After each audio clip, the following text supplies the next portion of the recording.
Hello guys, welcome to the vlog. This is not an sponsor. Share ko lang po ito. This is regarding sunblock.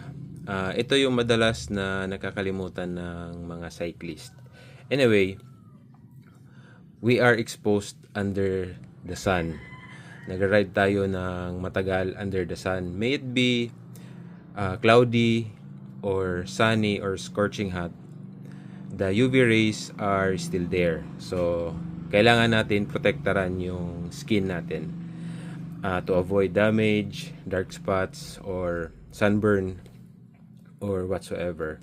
So, kailangan natin mag-apply ng sunblock. Personally, I use this one. This is from Lux Organics 6-in-1 Max Shield Active Ultra Sheer.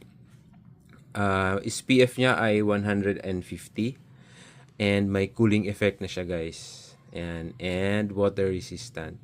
Nabili ko sa Watsons.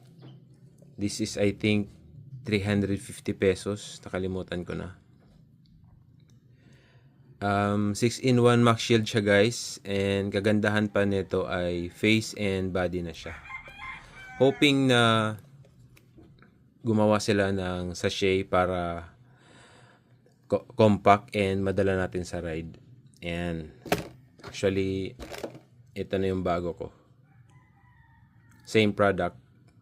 Naka-apat na ako na ganito. Okay, yun lang. Thank you and ride safe. Sana makatulong. Bye-bye. I-share ko na lang din. Ito naman yung pang face lang talaga. And ito yung pang daily ko.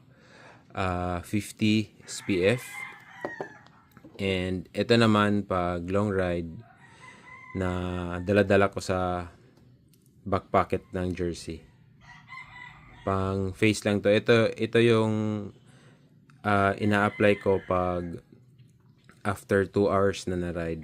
At least may protection pa rin sa face natin to avoid damage. Yun lang. Thank you.